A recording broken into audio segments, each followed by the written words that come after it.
This story is titled, My Parents Sold My House and My Car While I Was in Canada, all to fund my golden sister's dream. So I made sure they never miss with me again. Hey everyone! Before we jump into today's video, I need your help. We've noticed the channel is losing some traction, and subscribing is one of the best ways you can support us. It's quick, free, and it helps us keep bringing you awesome content. Your support means the world. Let's keep this channel growing together. Thanks so much. Now let's start the video.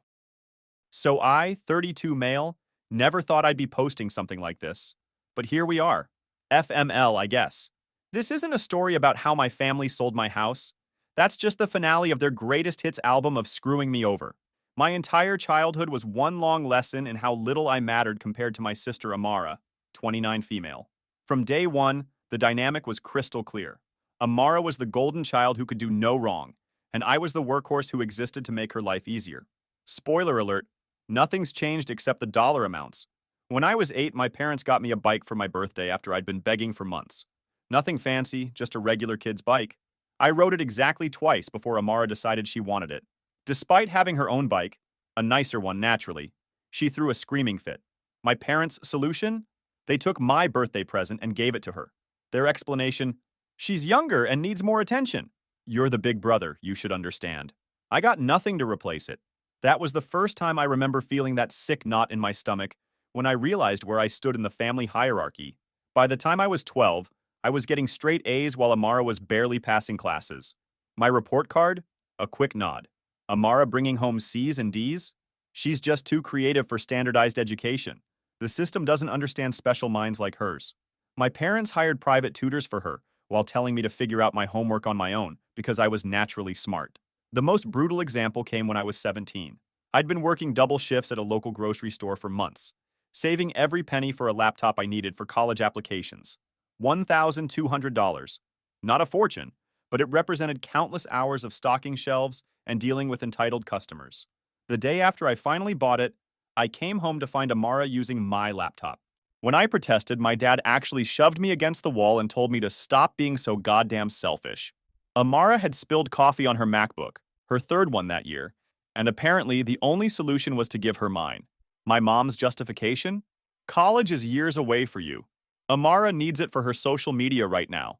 I ended up using the ancient family desktop that crashed every 20 minutes. You want to know how manipulative Amara was? When I was 15, she got caught shoplifting makeup from the mall. Instead of taking her punishment, she told my parents I had pressured her into it, and that I'd stolen stuff too, but didn't get caught. Complete BS. I was at freaking math club when she was at the mall. But guess who got grounded for a month? Me. When I tried to defend myself, my mom cried about how I was tearing the family apart, and my dad threatened to take away my college fund. So I just sat there and took the blame. Amara smirked at me behind their backs the whole time, knowing exactly what she was doing. She even had the nerve to ask me to help with her homework while I was grounded for her crime. And I did it because saying no would just make things worse. Classic Amara move, create the problem, blame someone else, then benefit from the fallout. And yeah, I was pathetically weak back then. Always caving, always saying it's fine, when it absolutely wasn't. There's this special kind of twisted pride parents like mine take in teaching their son to be selfless, which really means having no sense of self at all. I'd been guilt-tripped so many times that I basically came pre-guilt-tripped. It was simple. Amara wants something of mine. I say no. Parents make me feel like garbage. I give in. Everyone praises Amara for whatever accomplishment she achieved with my stuff. Rinse and repeat until completely dead inside. These weren't isolated incidents. This was my entire existence. The message was consistent. Amara was entitled to anything she wanted, including my things, my money, and eventually, as you'll see, my freaking house. And the real kicker? The whole time they were conditioning me to hand over everything I worked for, they were calling it being a good brother. Yeah, such a good brother that I was just an NPC in Amara's life. My only role was handing her everything I earned. Fast forward to adulthood.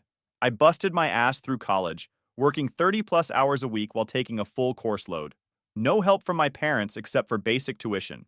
Everything else, food, books, housing, came out of my pocket. Meanwhile, Amara got a fully funded ride through an expensive private university, complete with an apartment, car, and generous spending money. After graduation, I landed a job at a tech company, worked my way up to branch director, and was finally making good money. $350,000 annually. I bought myself a nice house in NYC and a Porsche. Not to show off, but because for once in my life, I could have nice things without someone taking them away. But the family dynamic hadn't changed. Amara, now 29, still had the business sense of a goldfish, but the confidence of a Fortune 500 CEO. Her post-college career consisted of a series of visionary startups that were nothing more than expensive failures funded by guess who? Me. First was her innovative cafe that would reinvent the coffee experience. I initially refused, but my parents worked on me for weeks. My mom kept sending me business articles about coffee shop profits. Amara showed me a detailed-looking business plan with projections that seemed plausible to someone outside the industry. They promised I'd get my investment back plus 15% within a year.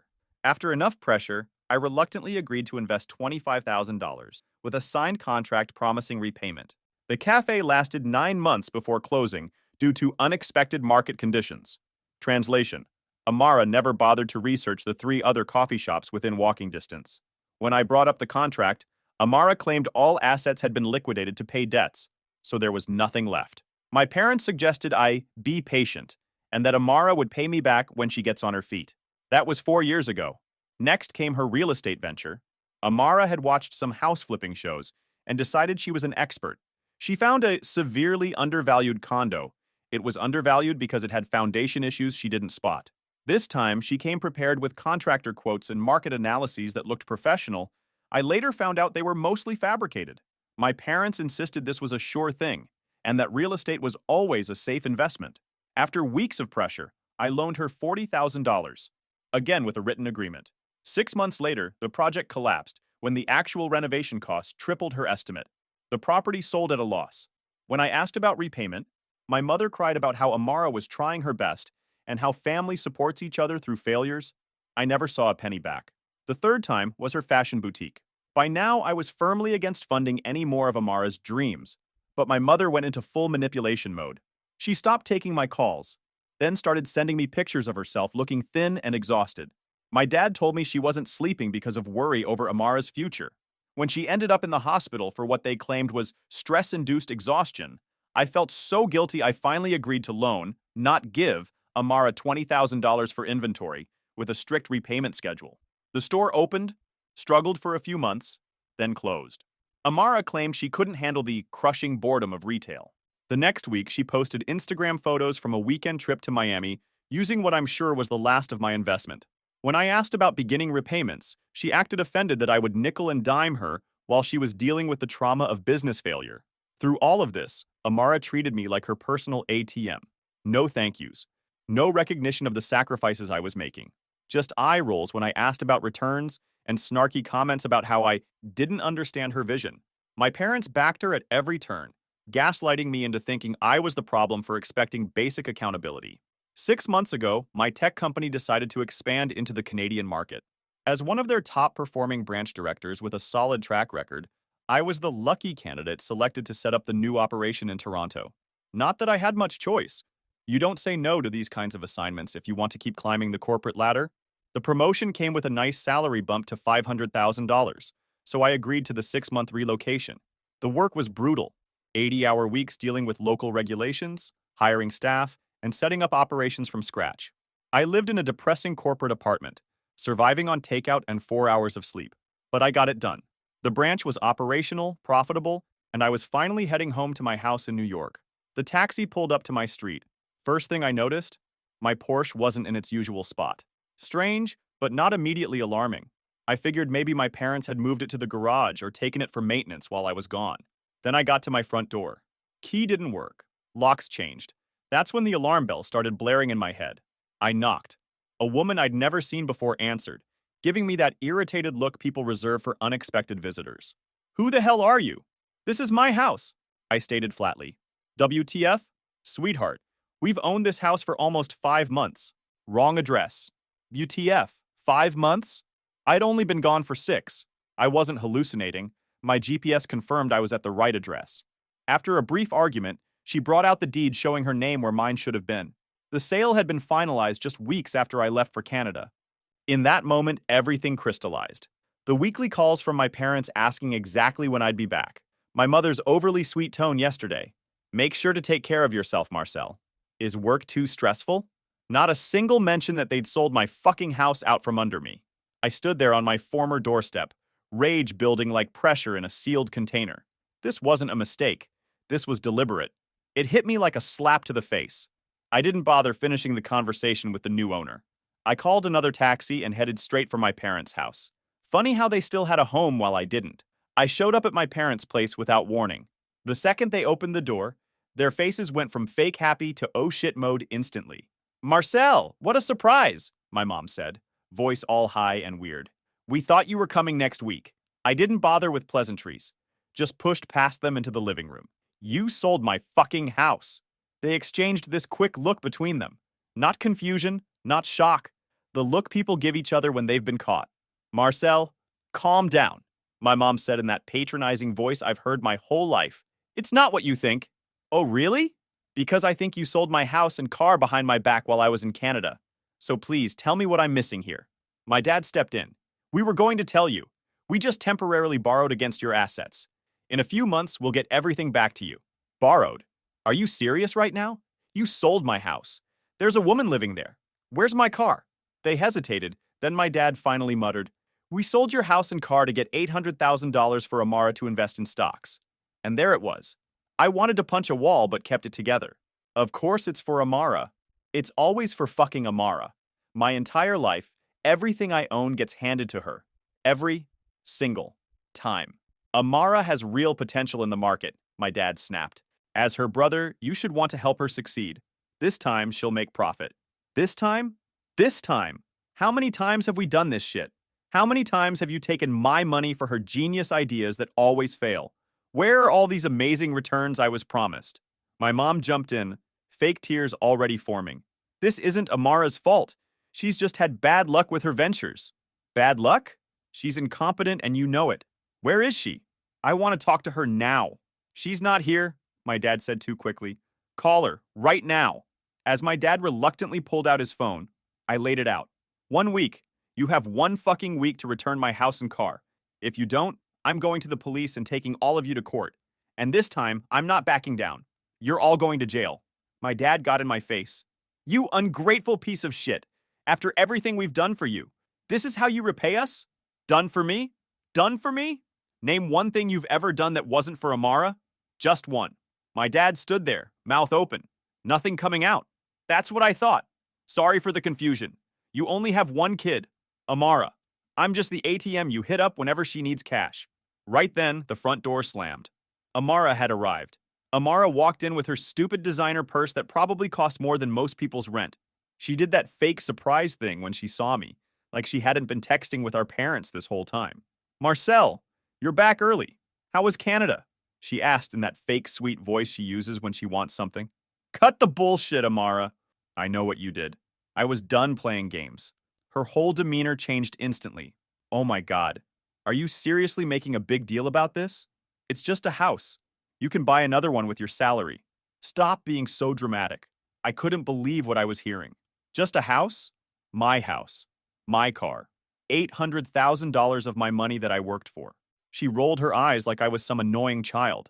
It's an investment, obviously. I'm going to at least triple it in the market. You should actually be thanking me for letting you in on this opportunity. Letting me in? You fucking stole from me. I was seeing red at this point. We didn't steal anything, she snapped back. Mom and Dad are on your house deed as co-owners, remember? You added them for estate planning purposes or whatever stupid reason.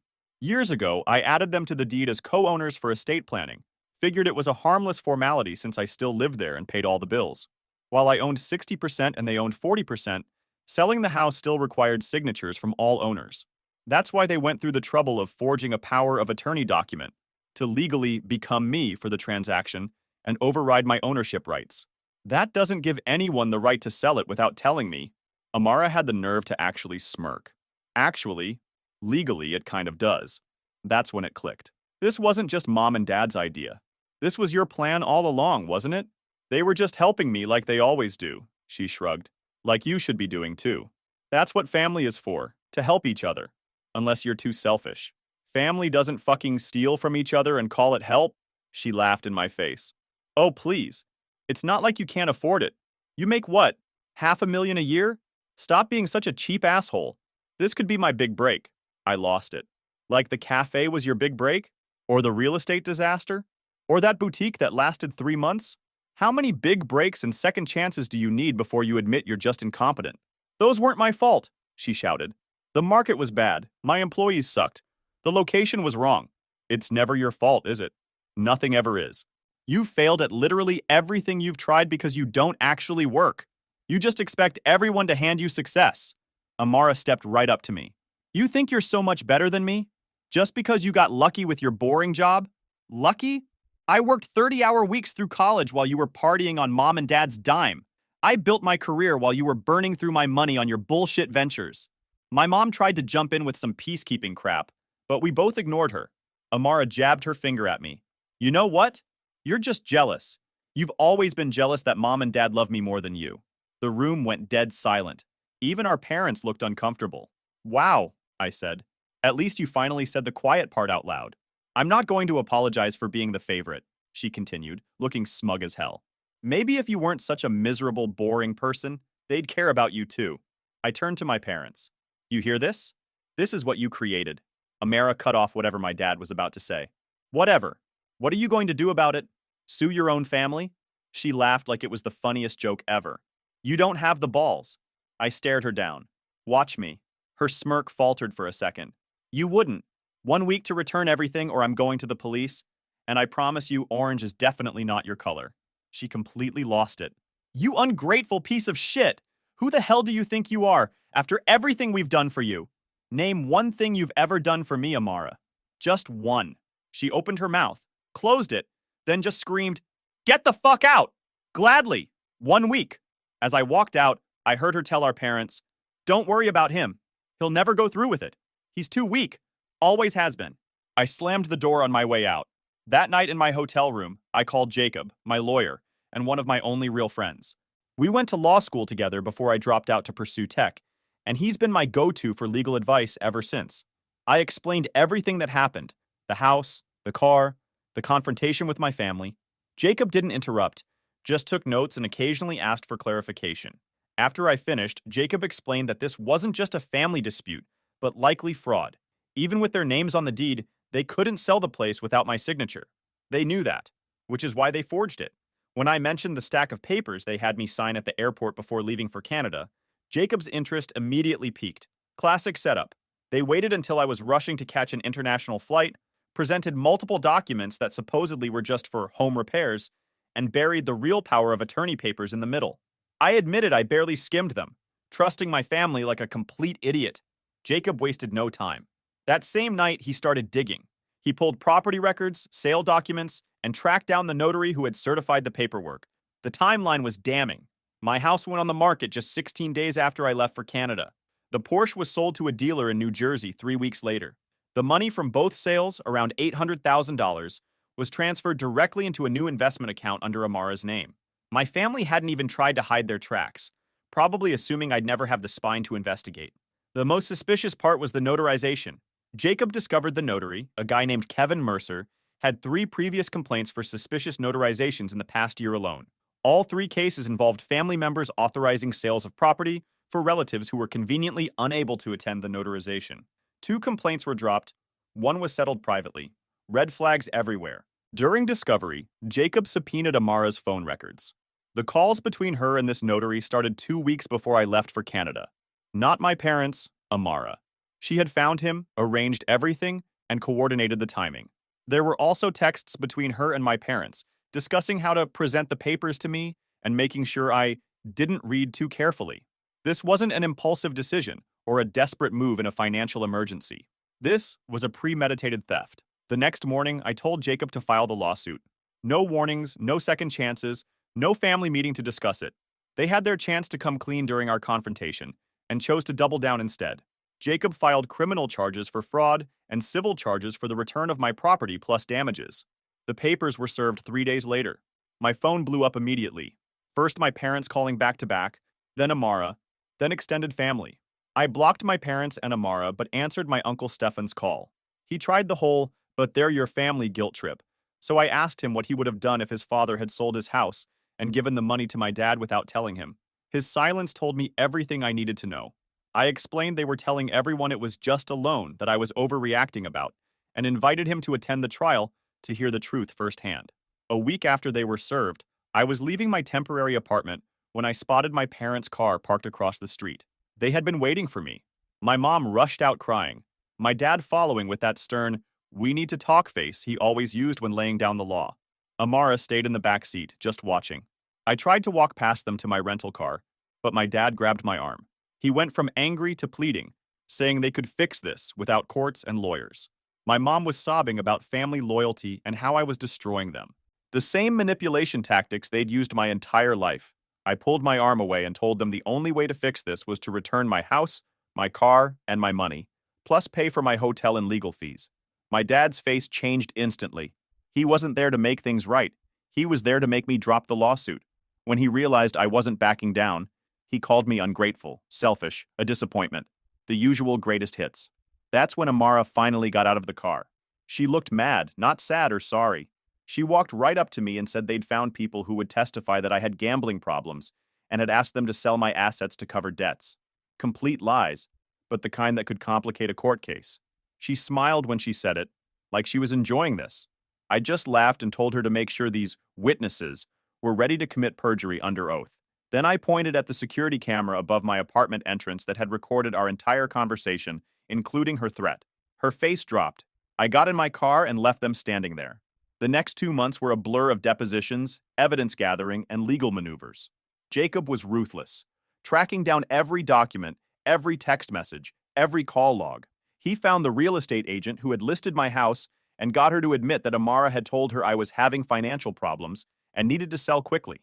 He got the car dealer to confirm that my dad had presented a power of attorney that I had supposedly signed, despite being out of the country.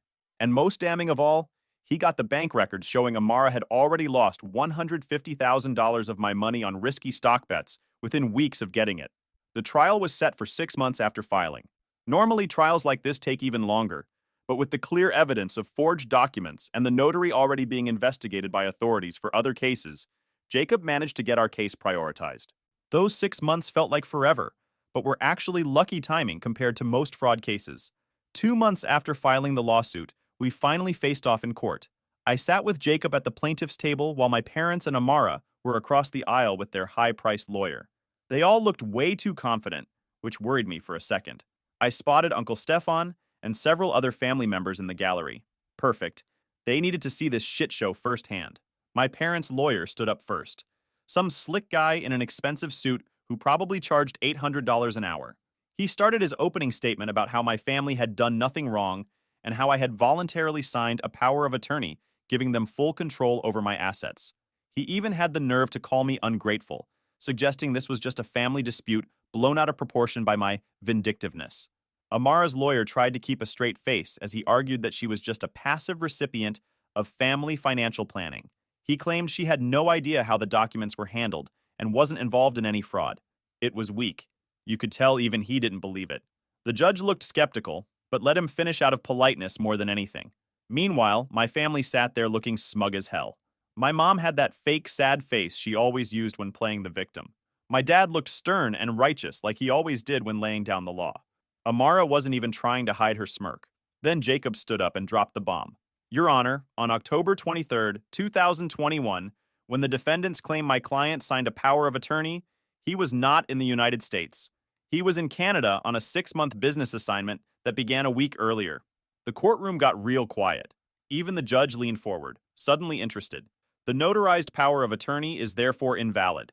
The notary engaged in fraudulent conduct, which is a criminal offense. Right on cue, the courtroom doors opened, and 2 cops walked in with Kevin Mercer, the notary, in handcuffs.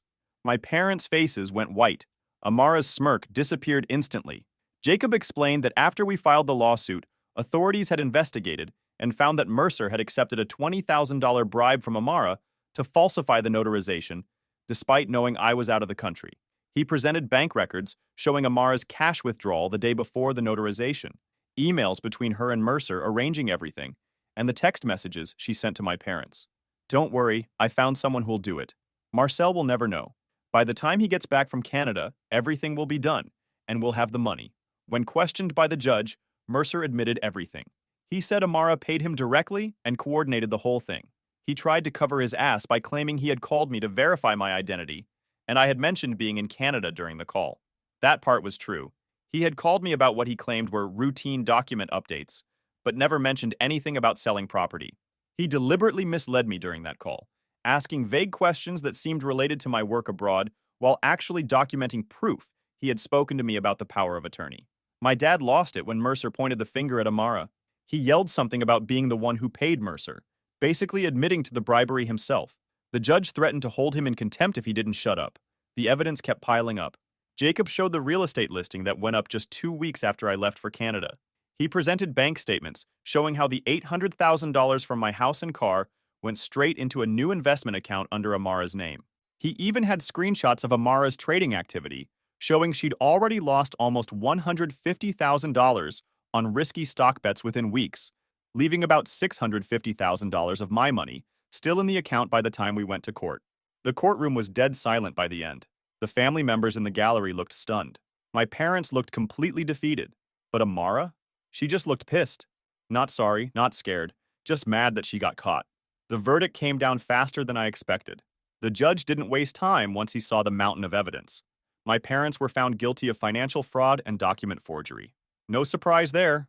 Hard to argue when your fingerprints are all over fake documents and bribed notaries. Their sentence, 8 years in prison each, plus they had to pay me $1.2 million. The $800,000 they stole plus $400,000 in penalties and legal fees.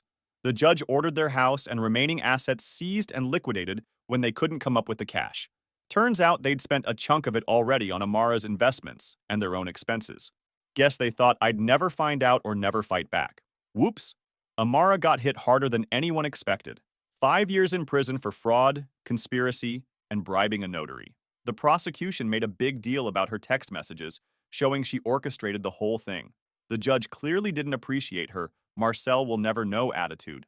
The cherry on top was the additional 3 years of probation and a $100,000 fine. The look on her face when they read her sentence was almost worth losing my house. Kevin Mercer, the notary, got 10 years and lost his license permanently. Turns out Amara wasn't his first rodeo. Prosecutors found 2 other cases where he'd done similar shady notarizations. 3 strikes and you're out, buddy. As they were being let out, my mom tried the guilt trip one last time, asking if I was happy now that I'd destroyed the family. My dad just glared. Amara, true to form, didn't apologize. She just muttered something about how she should have taken more when she had the chance. Even facing prison time, she couldn't admit she did anything wrong. Classic Amara. The family reactions were exactly what you'd expect. Half of them stopped talking to me completely. The other half split between, you did what you had to do, and how could you do this to your own parents? Uncle Stefan was surprisingly supportive.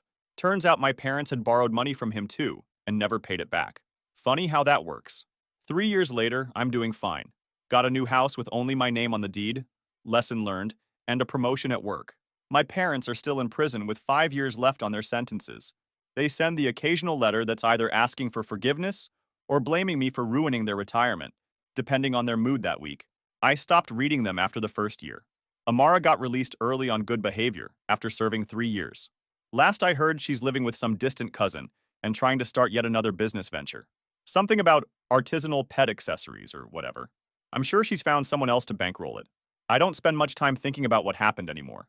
I've got a small circle of friends who know the whole story and don't judge.